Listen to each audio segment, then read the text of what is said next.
niba hari abafana bishimye abafana ikipe ya Rayon Sports, ariko ibyishimo byabo n'umugereka dore ko ikipe ya Rayon Sports ihagaze neza iri gutsinda cyane, ariko hakiyongera kuba umukeba wa ikipe ya PRFC iri mu muhe bigoye cyane, dore ko ikipe ya PRFC yaviriye mu matsinda y'irushanwa CECAFA Kagame Cup 2026.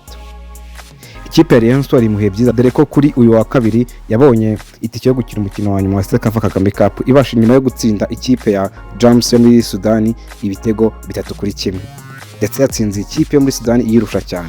Mbere yaho mu matsinda ikipe ya Rayon Sports yabashije gutsinda ikipe ya KFZ yo muri Zanzibar ibitego 2-0, ibasha gutsinda Taska igitego 1-0, ndetse ku mukino nyuma y'amatsinda ibasha gutsinda ikipe Al Hilal yayiteze cyane igitego 1-0.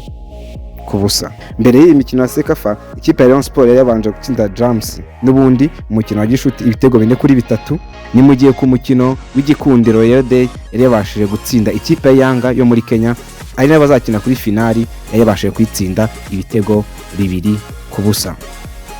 Benshi bati ni umutoza mwiza Ahinduye Francis Christian, abandi bati ni ubuyobozi bwiza bwa Murenzi Abdallah na komite. Ariko abasenguzi benshi basobanukiye iby'umupira bavuga ko iyi ntsinzi ya Rayon Sports muri iyi minsi iri guturuka kuri directeur sportif mushya w'ikipe ya Rayon Sports Dylan. Ese ubundi Dylan uhinduye Rayon Sports mu gihe gito ni muntu ki? Dylan ni umugabo wubatse dore ko n'umufasha yamuzanye mu Rwanda, akaba afite lisanse ya UEFA A mu cyiciro cy'ubutoza, ndetse akaba afite imyaka 22 y'uburambe mu by'umupira w'amaguru, by'umwihariko mu gufasha impano no kuzamura abakiri bato. Akazi yagahereye mu ikipe ya USMN football yo mu Bufaransa. Dylan yabaye umutoza mukuru wa Mugin yabategeje imyaka 17, aho yaje kuva yerekeza mu ikipe ya Nice nk'umuhuzabikorwa w'amakipe y'abakiri bato. Akazi yaje gukomeza mu ikipe ya PSG nyuma y'uko atandukanye n'ikipe ya Nice.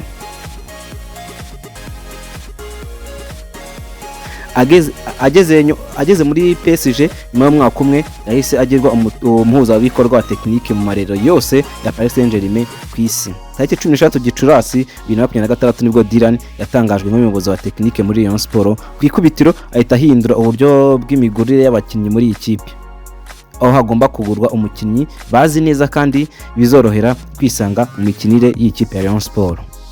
Ikindi uyu mugabo ahinduye mu migurire y'abakinnyi ikipe ya Rayon Sports nuko hatagurwa umukinnyi kubera azanye ya runaka cyangwa se yazanye ya runaka, ahubwo hagurwa umukinnyi babashije kugenzura bakareba imikinire ye, ndetse bakareba ko azabasha kwiyadapta mu ikipe ya Rayon Sports byoroshye. Ikindi kandi bikajyana n'ubushobozi bw'ikipe ya Rayon Sports.